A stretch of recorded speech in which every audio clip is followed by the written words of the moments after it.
Next question number 16 is, I buy a box of 12 mangoes. I ate quarter of the mangoes. How many mangoes are left in the box? Read the question carefully. There are total 12 mangoes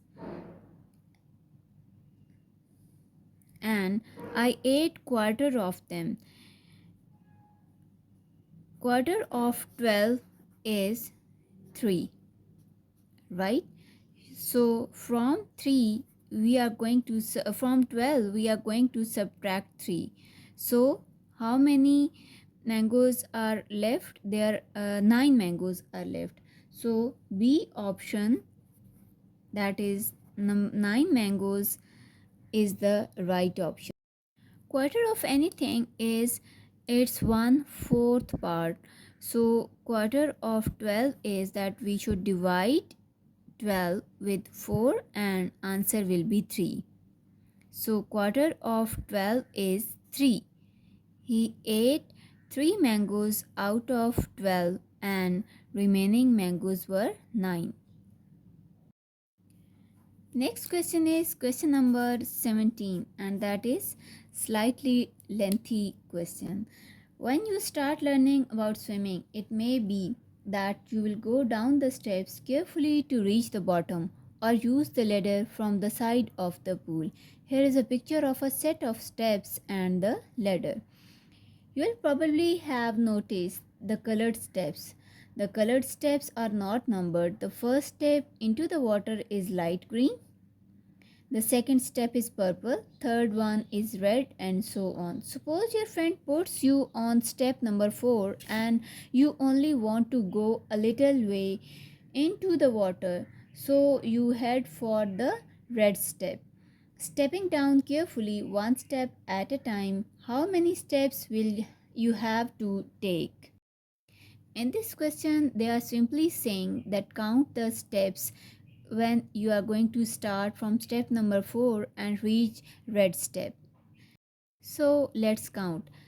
If you are at step number 4, then step number 3 1, step number 2 2, 1 3, then there is a gray colored step 4, green color 5th, purple is 6th, and red is 7th step. So starting from step number 4 till red step, there are total 7 steps. So B option is the right answer. Although statement of the question is quite long, but carefully read the last 3 lines. If you will carefully read the last 3 lines, then you will be able to solve it easily.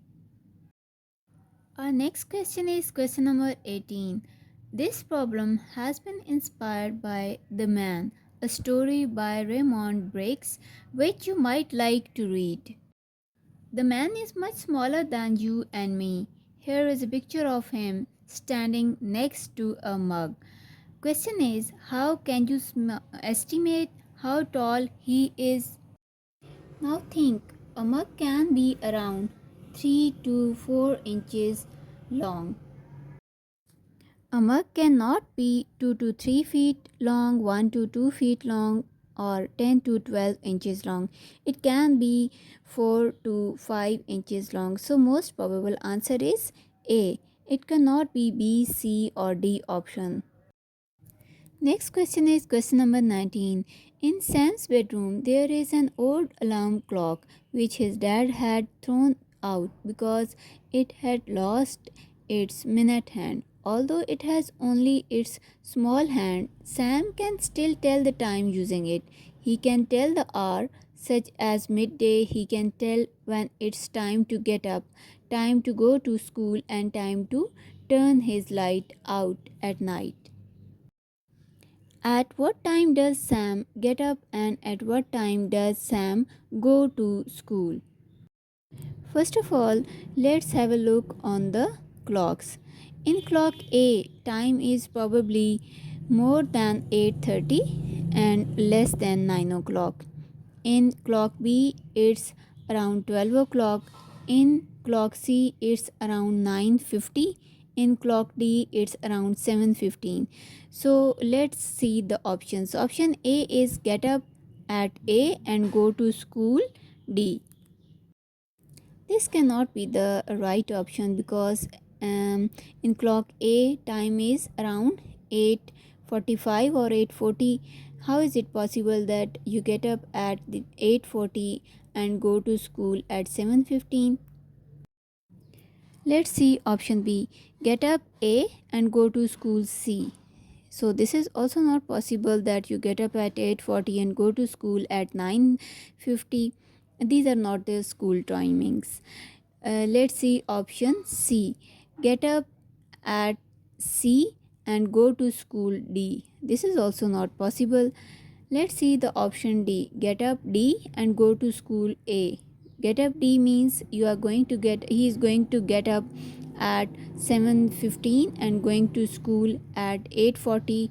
So this is the most probable and right answer. Option D is the right answer. Our last question number 20 is, you are playing a video game. When you press the turn button, it gives the following man a quarter turn clockwise. How many times you need to press the turn button to give the man position C? First of all, you must know what does it mean to turn clockwise and to turn anti-clockwise. If this is a clock, this is 12 o'clock, 3, 6 and then 9 o'clock. Turning or moving clockwise means that you are going to move like in this way, starting from this side and moving to this side. Moving anti-clockwise means that you are going to move from this side towards this side. So look carefully. If man is standing just like this and arrow is in this direction, if he will take a turn, single turn, then he will be in this direction, right? And second time when he will take a turn, he will be in this direction, and third time when he will take a turn, he will be in this position. So to take the position C, he has to turn 3 turns, right? If this direction 1, then 2 and then 3. So he has to take 3 turns to reach the position C. Hopefully this is going to be a useful video for you. If you have any queries, any questions, do write in the comment section. I'll try definitely to answer the questions.